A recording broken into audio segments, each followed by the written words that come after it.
Thank you, Daniel. Thank you for that introduction. It's my first time in Budapest and first time at Steve as well. So very excited to be here and also share my journey in terms of this particular topic. So I'll start the session by discussing why load testing is important. At its core, it assists with identifying performance-related issues in your software product. So the process would be firstly planned, and what you then do is use your load testing tools in order to create your scripts, to execute these, and also create your test results. And it is these very same load test results which are in many cases a deliverable for your stakeholders. This could apply to something which is already in production. You maybe want to do some benchmarking, how are things working there, or it could be something that's new to market and you just want to get an idea, or rather before it goes to market, how the performance would be, just to give your stakeholders confidence in terms of how your product is performing. So what you're doing load testing for is to try and prevent a suboptimal experience, which can result in potential revenue loss, or also extra costs.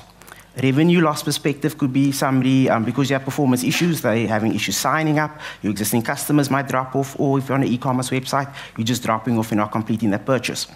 From an extra cost perspective, especially because we're dealing with websites and the cloud environment that we're dealing with, if the performance isn't great on your website and is auto-scaling enabled, it can actually result in a lot of unnecessary additional costs when scale-up is happening. So I thought that was just an important point in terms of this particular process. And a lot of what I've mentioned is sometimes negative, at least from a load testing perspective.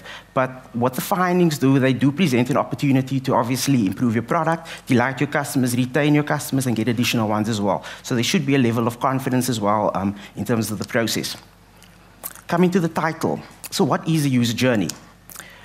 In essence, it is just the specific steps that the user needs to perform on your website in order to accomplish something. An example could be in the educational space. So you have an educational website, and then the user would go to the website, they would log in, they'd access an assignment which is due to them, and they could upload any content that's required. And this journey can obviously go in multiple different ways. If we're talking from an e-commerce perspective, this could be a user that is going to a website, doing a search, adding something to cart, and starting the checkout process. That's just to give you an idea of the various workflows you could follow from a user journey perspective. And I've mentioned these two particular domains, but it could apply to something like subscription-based, it could be media-based, for entertainment, travel websites as well. So all of the principles I'm going to be speaking about would apply to those particular ones. Coming again to the very important question and the title, why should we perform load testing following the steps of a user journey? If I had to summarize that process, thousands of users only accessing specific functionality, maybe your website, just your homepage or anything else, it is not the same as thousands of users simultaneously browsing your website, using the most common functionality, and also using unique text data. The one on the right would be exercising your website once it's under load, exactly as how your system would behave. So it would obviously be best to go the route that is proposed, and these are the reasons behind that. And the whole idea of load testing is obviously to try and identify potential bottlenecks. So these could include, as the previous speaker mentioned, whatever front-end objects that you have. So an example that I've given as well is maybe there's some calculations, whatever that need to happen, you can potentially try and identify that from a front-end perspective. Your infrastructure might be okay, but potentially there could be third-party providers, maybe from an authentication perspective or a payment perspective, which under load, they're actually having a bit of performance issues. So it's something that could potentially be picked up. And coming again to the infrastructure side of things on your side, it could be things such as high CPU use or memory use.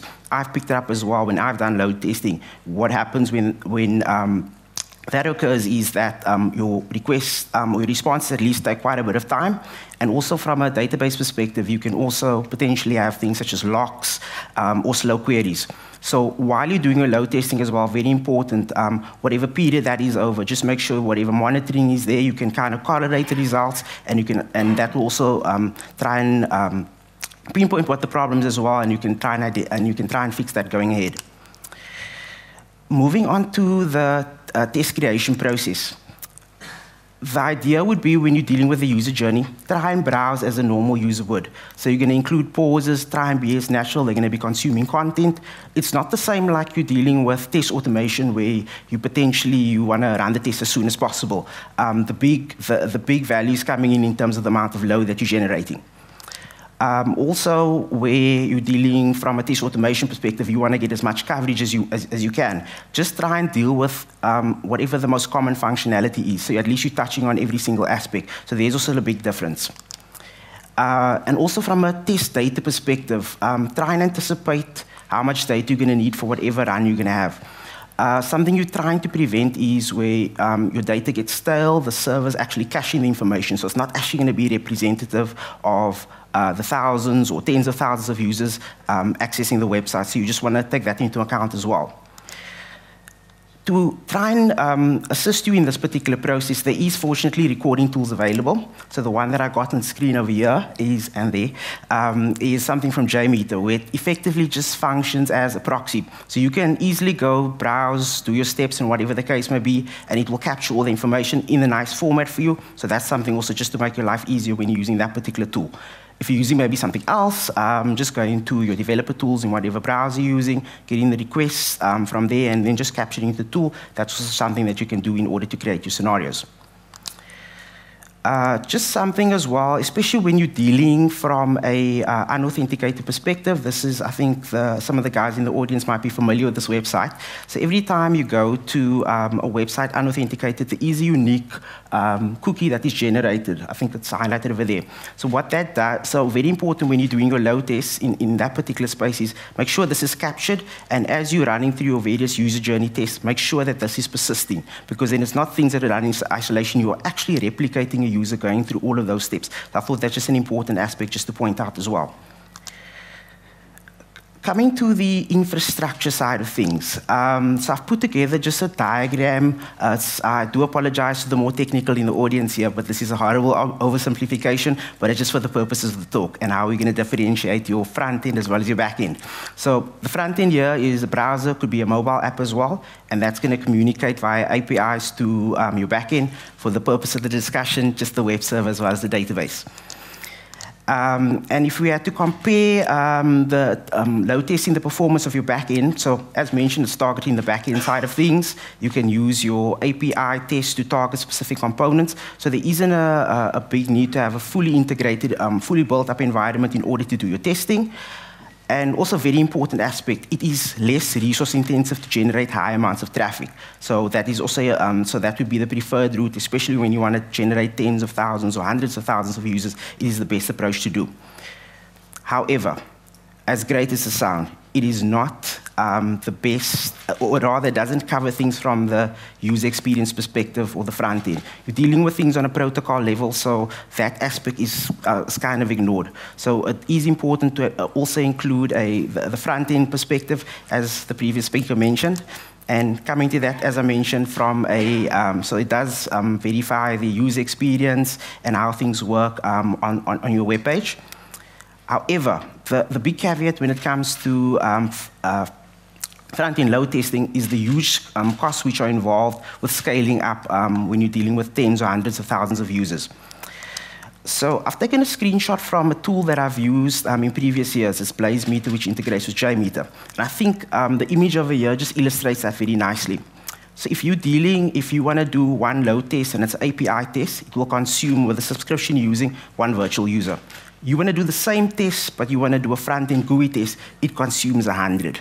Same test, same amount of time, or whatever the case is. So I think this is also this illustrates very nicely the high costs involved when you're dealing with front-end automation. So next, from a test tool perspective, I've put together just a diagram in terms of my experiences where you're dealing with various trade-offs between tools. So you'd have either the luxury of time or the luxury of money, but you're never going to get a lot of both. So there will be trade-offs in that regard. Similarly, from a flexibility perspective, you're either going to get a lot of it, or but you're not going to get a lot of simplicity when it comes to that. So whichever way you go about things, there is going to be trade-offs. Just something important to note. when we're dealing with either the open source or commercial side of things, I could also just like put an umbrella around some of those. So if we're dealing with open source side of things, time comes into play as well. You might need a lot of time to configure things. I think you can also add a little bit of experience on that particular tool. However, it does give you a bit of flexibility. You can customize things to the way that you wanted and make things very efficient for you. So it kind of falls more in that particular place. When it comes to commercial tools, as the name suggests, you're going to need some budget involved with that, so that would be required. But in many cases, it does offer simplicity. People have put in time from a support perspective. They've optimized things. The UX might be a bit better as well. So this is also just like a diagram I've put together with those factors, how the different types of tools fall into different categories. Just moving on to my experience as well, then you can kind of see how things have evolved over time. So this particular snapshot would be probably like 4 or 5 years ago. Just to give you an idea of what some of the background behind what happened. This is before Black Friday. Business stakeholders, they need load testing done on the site. They want to, and it needs to be done 2 months before the time. Raphael is quite new in his load testing journey. He's going to just go out and help with the API test for some of that's used by the mobile app. But luckily, they are providing some budget in terms of tooling, and also from a vendor perspective, they were actually helping with the user journey test, as it turns out. So they were helping out there.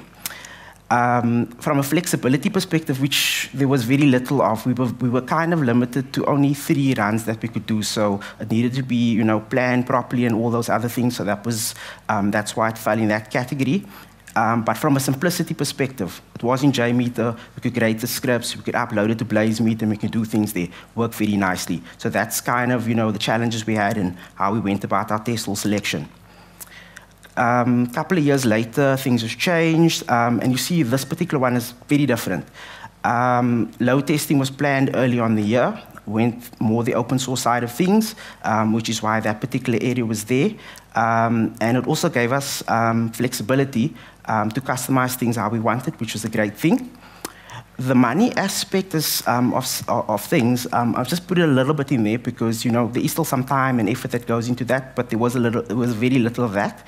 And the tool that we went with, Locust, open source, instead of using BlazeMeter to generate our traffic, we could actually leverage the cloud infrastructure that we had as well. So there was a massive cost saving, and also for the flexibility side of things, instead of 3 runs, we could do it every day if you wanted to as well. So big advantages there. However, simplicity, not much of that. So we're dealing with proper, there was just scripting involved, no GUI, those particular bits, as well as from an infrastructure side of things, just to make the tools talk and do what you needed a lot of technical know-how. So yeah, in terms of the paradigm, different years, different situations, and hopefully you guys get some insights in your own particular environments. Moving on to the tools that I mentioned, so I'm going to start here with JMeter. I think one of the slides are missing here, but I'll try and talk to that. When you're dealing with JMeter, and I've mentioned in a slide earlier on, there is basically a process of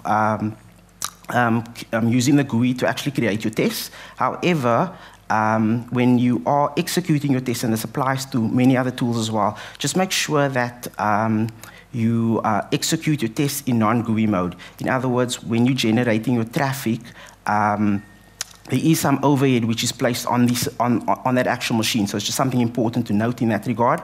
And then just from a structure perspective, what you would have is just your overarching test plan. You would have your threads, which controls what happens from a test data and a script perspective, as well as your tests are running, you have something called listeners, which actually captures your traffic, and to get generally the HTML report that your users require, just a 2-step process, which just involves generating a CSV and then doing the HTML. Not obvious, took me a while actually to figure that out, so just important to mention, just don't know why the slide isn't here. But moving on again to these are the results that I mentioned. So this is just an overview of the HTML report that you get, just in terms of your requests and response and where your test data came from. And also from, so I think the graph is quite nice to mention. So you can see there's a big spike that happened for a particular test. You can just take the information with whatever you're monitoring, guys. You got just have a look at it, just try and pick up from some of the bottlenecks I mentioned earlier, just something to identify. And then you also got a nice statistics around whatever request that you have. Moving on to Locust. So just in terms of the structure, unlike JMeter, there isn't a GUI. You are dealing strictly with Python scripting as the language that is used. This is an example of what you have. And in terms of your users, you have your threads, as well as your tests are used, or you're basically creating tasks, and you can specify whatever ratio you want to go in there. A nice part of Locust is you get very nice CSV as well as HTML reporting off the bat. I'll go to that into the next slide. So all of this is actually just one report. I've just broken it up into different sections just for ease of reading it. The first bit is just the duration you've run, what your request statistics is, what your response bits are. This is quite nice. Any failures, it will tell you for what request it was. And the charts I find personally are quite nice. You can see what your throughput was over a given period.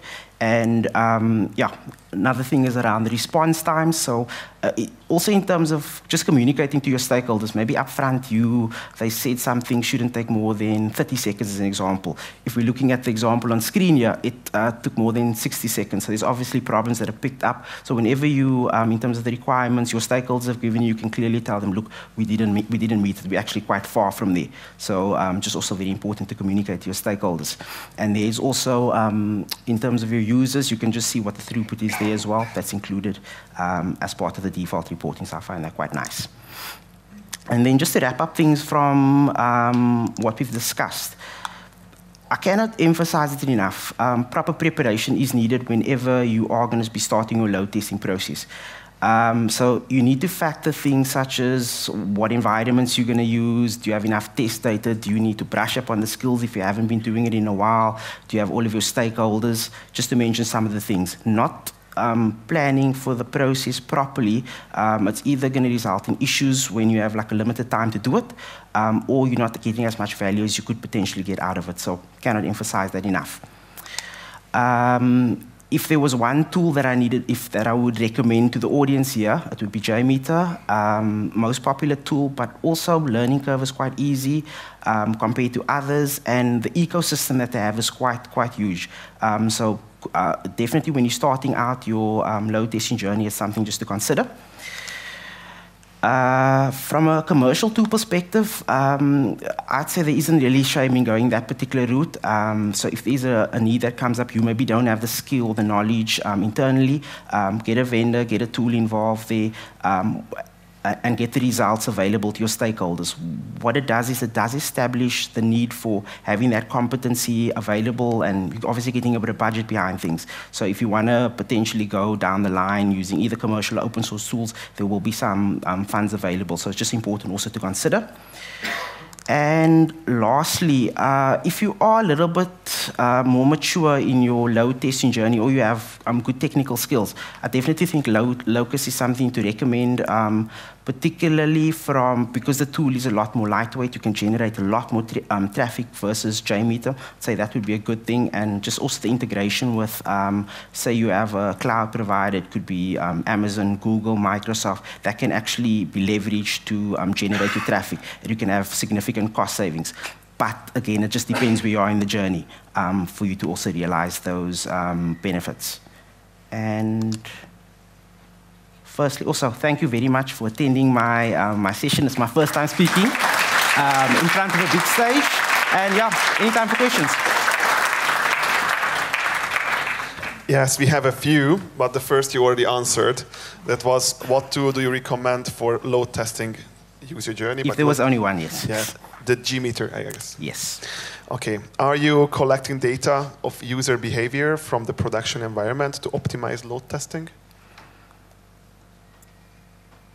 I'm not sure. So I'm not sure I understand the question exactly. So are you collecting data of user behavior from the production environment to optimize load testing? Not for this particular aspect, no. Okay. What metrics do you collect or log during load testing? So what you're going to do is, or the process, if I had to summarize things, you are you're going to be scripting your scenarios. You're going to run through these as mentioned, but then you're going to just obviously you're trying to look for anomalies. So as you have the graph which is actually guiding you, you're going to look for those particular bits, and then you're going to just see, and then you're going to compare it. Like I said, whatever monitoring is available. These could be database bits. You could be however your infrastructure set up. You're going to kind of correlate things. If things are you've scaled, you've got your infrastructure in place, and now you're running your load, and everything is still going within acceptable limits. It's nothing to be concerned about. It's only when you are going above certain thresholds, you're going to then see there's obviously monitoring in place. Probably everywhere we work, you're going to compare it against that. So, but you're going to use the timeline, seeing what was done and seeing what's touched on there. It just differs compared to where you're working, but that would be the process. Thanks for the answer. What is the difference between load and performance testing? Good question. I was actually going to talk about that in the beginning, but yeah, just in the interest of time, I just excluded it. So performance testing, if you're dealing, so from a non-functional perspective, performance testing is actually like the umbrella. And then you would have different types of other testing. So load testing is more like a Black Friday scenario. You're anticipating a certain amount of users. It is almost like a BA, business as usual type of approach. But then you get other types of testing within performance testing. So you could have stress testing where load testing is more just to see, am I going to handle the traffic? Stress testing, you're actually trying to break the system. So yeah, that would actually be the comparison. You get a couple of more as well, but yeah, I would have liked to discuss it, but I think time constraints, that's why I didn't include it. You are here all day long, so if you want to have more on that, you can reach out. Okay, do you run load tests on the production system? That is a very good question. So to answer that, yes. There are ever some risks behind that. Some of the things you can try and do is to minimize that is do it in off-peak periods, not have as much load as you want to do as well. So yeah, I hope that answers the question. Okay, how expensive load testing is compared to the whole cost of testing? How expensive load testing is compared to the whole cost of testing? I think if you just say a percentage or whatever. I'm trying to think. I think load testing is going to be software testing. It's going to be something you're going to do as part of, like, every sprint that you're going to be doing the work. Load testing would be in some cases you do it for as part of a delivery potentially, but it's going to be in lesser amounts. And once you've set up things, there isn't as much maintenance. I think maybe test data and all those things. So the setting up part, I would say, is very expensive. Just getting you to the point where you maybe need to hire people, need to skill them up, and all those things. So there is going to be like a significant spike to do that. But as soon as things level off and you get to grips with things, it's not going to cost as much. Okay. Do you recommend to use some kind of DDoS testing to find out web performance shortages? If yes, why? Not familiar with the DDoS. From what my understanding it would be is it's more like from a security perspective. I'm not too well versed in that, so I don't think I can answer the question. But that would be my understanding in that regard. It's more like we're trying to just stress the system as it's intended to be used. But that is potentially something we've asked the question to incorporate as well at the time, because it's probably going to happen. Okay. Can you do real load testing with real users, not just simulated ones? In a production environment, you're actually going to have to use them. So depending on where you're doing it, I think this kind of ties on the previous question as well. Sometimes you can also do it in your, there is actually value in doing it in a pre-production environment, and then you can have that sort of things. But then, like, if it's not the same hardware and all those other things, you can have more. It's not going to kind of correlate exactly, especially with complex systems. So, yeah. Okay. But now, an AI-related question: can you use AI in recognizing bottlenecks in performance of the app? I'm not too well versed on that. Good question. I think there's a session a bit later on as well, which I'll attend. Maybe it does answer that question, but not something I've used. I think some of the tools do have some level of AI behind it from a commercial side of things, but not something I've been exposed to. But good question. Okay. How is load testing executed in practice? How do tests simulate the loads of users? let me just make sure I understand that. So what you're gonna do is you're gonna create the scripts, as I mentioned. It's a pity I didn't have like a slide to demonstrate that, but you literally gonna be scripting all of the steps. I think it's one of the first slides that I had. You're gonna have like a whole list of scenarios that you have, and then you're gonna basically be looping through these. You're gonna have your test data files. It's gonna be grabbing all that information, could be usernames and all, whatever the case may be. So that's literally what the process is. It's quite a complex thing, as I said, just setting it up. But once it's working, maybe you're just going to need to change test data now and again. That's basically how it works. It is quite a bit of a process setting it up online. Let's see the last question. What resources do you recommend to learn load testing? For myself personally, at least on the JMeter side of things, there is Stack Overflow. I use it quite a lot. There is that in a lot of blogs and all those particulars. So that is out there. The same applies to Locus as well. I'd say it's obviously not been out there for like quite a long period, so there isn't as much. But those people blog about these things. I think there's some Udemy courses as well, which I make use of. So there are resources available.